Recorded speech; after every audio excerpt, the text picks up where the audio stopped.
నీతిమంతులు ప్రబలినప్పుడు ప్రజలు సంతోషింతురు, దుష్టులు ఏలునప్పుడు ప్రజలు నిట్టూర్పులు విడుతురు. నీతిమంతులు, దుష్టులు. నీతిమంతుడు ఎవరు? నీతిమంతుడు లేడు, ఒక్కడునూ లేడు, దేవుని వాక్యం చెప్తుంది. కానీ నీతిమంతుడైన యేసు ప్రభువారు పాప భూయిష్టమైన ఈ లోకంలోనికి వచ్చారు. ఆ నీతిమంతుడైన యేసు ప్రభువారు పాపి అయిన మానవునికి ఆయన నీతిని ఆపాదింపజేయాలని ఆయన సిలువకెక్కారు, నీ స్థానాన్ని భరించారు. ఆయన నీకు నీతిని ఇవ్వాలని ఆశపడుతున్నారు. ఆయనను అంగీకరించిన వారు విశ్వాస మూలమున నీతిమంతులుగా తీర్చబడుదురు అని పౌలు గారు రోమీయులకు రాసిన పత్రిక 5వ అధ్యాయంలో చెప్పారు. కాబట్టి మనము నీతిమంతులుగా తీర్చబడతాం. ఈ రీతిగా నీతిమంతులు ప్రబలినప్పుడు ప్రజలు సంతోషంగా జీవిస్తారు. దుష్టులు ప్రబలినప్పుడు ప్రజలు నిట్టూర్పు విడుస్తారు. నా ప్రియులరా, దుష్టత్వంతో జీవించవద్దు, పాపములో జీవించవద్దు. మరొకసారి చెప్తున్నాను, పాపి అయిన మానవాళి కొరకు యేసు ప్రభువారు ఉచిత రక్షణను ప్రసాదించారు. ఆ ప్రసాదించిన రక్షణను అందుకోవడమే మానవుని యొక్క కర్తవ్యం. పాటున ఉన్న చోటున ఆయన ఇచ్చే ఉచిత రక్షణానుభవాన్ని పొందమని మనవి చేస్తూ ముగిస్తున్నాను.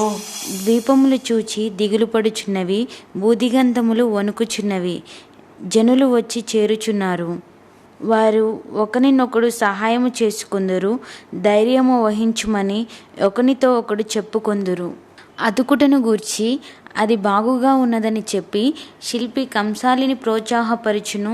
సుత్తితో నునుపు చేయువాడు దాగలి మీద కొట్టువానిని ప్రోత్సాహపరచును. విగ్రహము కదలకుండా పనివాడు మేకులతో దాన్ని బిగించును. ఏమర్థమైంది మీకు ఇక్కడ? 5వ వచనం నుంచి 7వ వచనం వరకు. ఇప్పుడు మొదటి వచనం నుంచి 4వ వచనం వరకు మనం గమనిస్తే ప్రతి విషయములకి దేవుడిపై నియంత్రణ ఉంది. ప్రతి విషయం. ఎందుకంటే ఆయన ఆల్ఫయో, ఆయన ఒమేగా, ఆయన మొదటివారు కడపడి వారితో నుండును అనే మాట ఎంతో అద్భుతంగా రాయబడ్డది. ఈరోజు ఆ దేవుడు నీతో కూడా ఉన్నారు. ఇక్కడ ఒక వివాదాస్పదంగా ఇది అబ్రహాం గారా రాజైన సైరస్ అనే దాంట్లో తేలింది. అబ్రహాం గారైనా పర్వాలేదు, సైరస్ అయినా పర్వాలేదు, ఈరోజు ఎవరైనా పర్వాలేదు. ఎందుకు నేను ఈ మాట అంటున్నానంటే, దేవుడు తన సార్వభౌమత్యములో, God in his sovereign power, he can use anybody for the benefit, for the blessing of his children.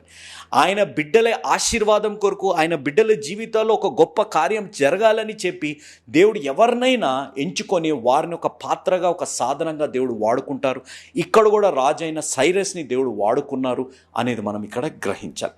ఈ 5వ వచనంలో 7వ వచనం వరకు మనం గమనిస్తే వారు ఏమి చేస్తున్నారు అని అనగా, వారు లోకం వైపు చూస్తున్నారు, సహాయం కొరకు లోకం వైపు చూస్తున్నారు, లోకంలో ఉన్న వస్తువుల వైపు వారు చూస్తున్నారు, లోకం తయారు చేసిన వాటిపై చూసుకొని they are feeling that we need support, మాకు సహాయం కావాలి, మాకు సహాయం ఇక్కడి నుంచే వస్తుంది అనే విధంగా వారు వేచి చూస్తున్నారు. ఈరోజు నేను చెప్పే మాట, ఈరోజు ఎవరి వాక్యం ఉంటున్నా, నువ్వు నిరాశలో ఉన్నా, నువ్వు నిస్పృహలో ఉన్నా, నీ జీవితంలో నువ్వు ఒక నెగిటివ్ ఆలోచనలు ఉన్నా, నువ్వు అనుకున్నట్టు నీ జీవితం లేని పరిస్థితుల్లో నువ్వున్నా, నువ్వు సహాయం కోరుకో, ఆధారం కోరుకో, లోకం వైపు చూడకు, లోకరితమైన స్నేహాల వైపు చూడకు, నువ్వు జీవితంలో ఎటూ చూడకుండా నువ్వు చూడవలసింది దేవుడి వైపు చూడు.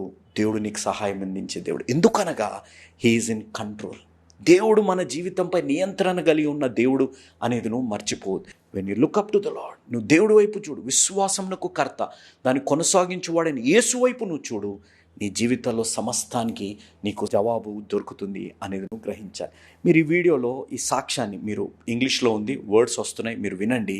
వీళ్ళని ఏమంటారు అంటే సాటనిస్టులు అంటారంట. అంటే సాతాను బిడ్డలుగా సాతానుడు బిడ్డలుగా పిలవడేవారు.